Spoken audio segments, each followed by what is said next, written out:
So, do you know which records will be broken this World Cup? Of course, this is the first T20 World Cup in Australia. No. Football World Cup. Let's have a look together then. Before we begin, I would just like to say that these are the top 5 reasons that I consider why this World Cup is different than any other previous editions. Let's begin with number 5. We got a World Cup in November and December. Well, no surprises there. Ever since this World Cup's schedule was announced, we found ourselves asking the same question. Is the World Cup really taking place in December? And the World Cup final only a week before Christmas?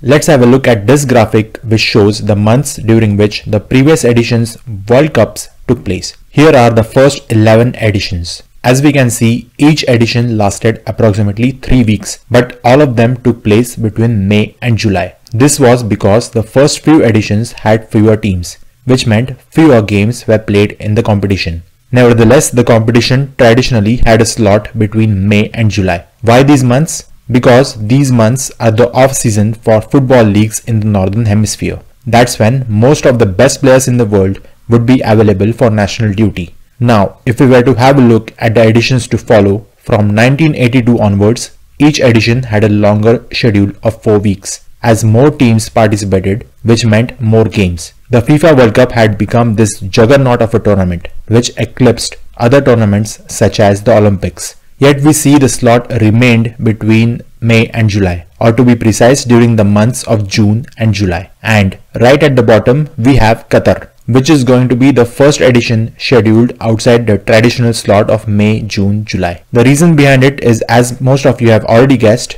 these are the months where the temperature is the lowest during the day in Qatar. The players and most importantly the fans traveling to Qatar will be slightly spared from the extreme hot conditions in Qatar. But having said that, it's going to be a strange one. You would be putting up Christmas decorations while watching a World Cup game. How crazy is that?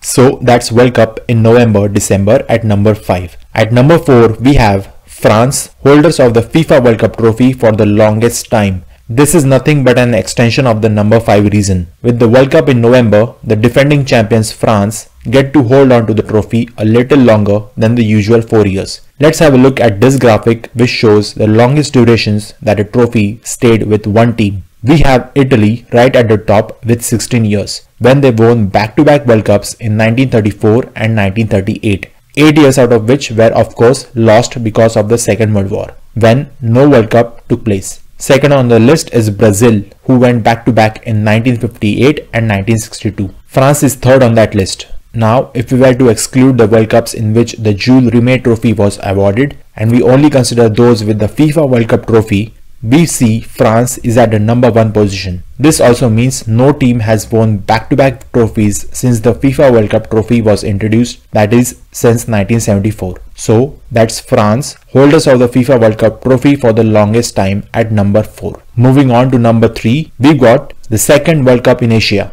This edition is going to be the second time that the World Cup is taking place in Asia. The first occasion was of course 20 years ago when Japan and South Korea co-hosted the tournament in 2002. Here's the distribution of the number of times each continent has hosted a World Cup before. Europe is on top of that list. Since 2010, Asia was tied with Africa with 1 World Cup each. Now they are 4th on that list, 1 below North America. North America will of course be adding to their count in 2026, as USA, Canada and Mexico are the joint host of that edition. So that's second World Cup in Asia at number 3. Moving on, at number 2, we have got the first World Cup in the Middle East. This is nothing but an extension of the number 3 reason. The bidding procedure to host the 2018 and 2022 FIFA World Cups began simultaneously in 2010, when it was decided a European nation, which was eventually Russia, would host the 2018 tournament. This made European nations ineligible for the 2022 bid. In the end, for the 2022 FIFA World Cup bidding process, there were 5 bids: Australia, Japan, Qatar, South Korea and the United States. Qatar was eventually the winner after 4 rounds. As it happens, Qatar is not only the first country in the Middle East and the Arab world to host the World Cup, but it is also the smallest nation by area ever to have been awarded a FIFA World Cup. Next smallest by area is Switzerland, host of the 1954 World Cup, which is more than 3 times as large as Qatar.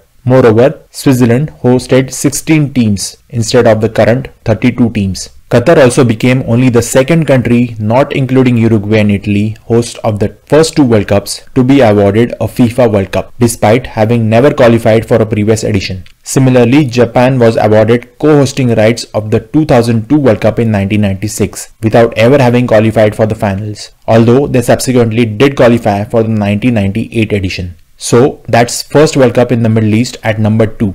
Before we find out which reason is number 1 on this list, we should talk about few honorable mentions, or in this particular case, few dishonorable mentions, why this World Cup is different. Ever since it was announced that Qatar was going to host in 2022, this edition of the World Cup has been marred with controversy. To be honest, previous editions have had their share of controversies too. Take the one in Brazil and Russia for example, but none among them compare to the current edition in Qatar. To begin with, there have been allegations of bribery and corruption in the selection process involving FIFA's executive committee members. Additionally, Qatar has faced strong criticism due to the treatment of foreign workers involved in preparation for the World Cup. An estimated $100 billion were spent on infrastructure, including a new airport, roads, hotels, and stadiums so that Qatar can be prepared to host the World Cup this year. Foreign workers, mostly originating from South Asia and African nations, made their way to Qatar to carry out this huge endeavor in extreme conditions and provide for their families back home. Unfortunately, these foreign workers were greeted with the exploitative kafala sponsorship system. Their passports confiscated, they were denied the right to form unions, and not to mention the harmful working and housing conditions they were subjected to. As we enjoy this World Cup in the comfort of our home this November-December, spare a thought for the ordeal that these workers had to endure in the name of our entertainment. And now, without further ado, we have seen the good,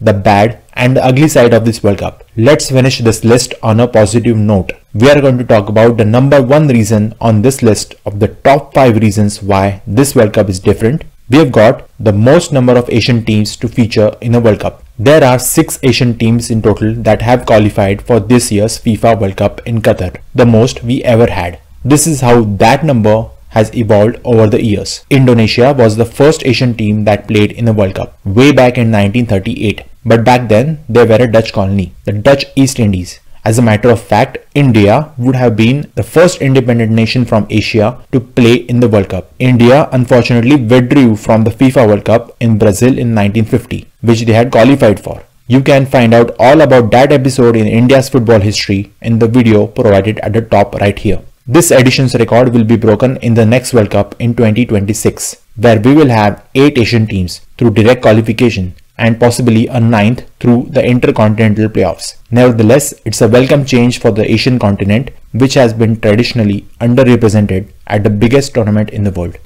So, whom do you think? Sorry, cricket game. What did I miss?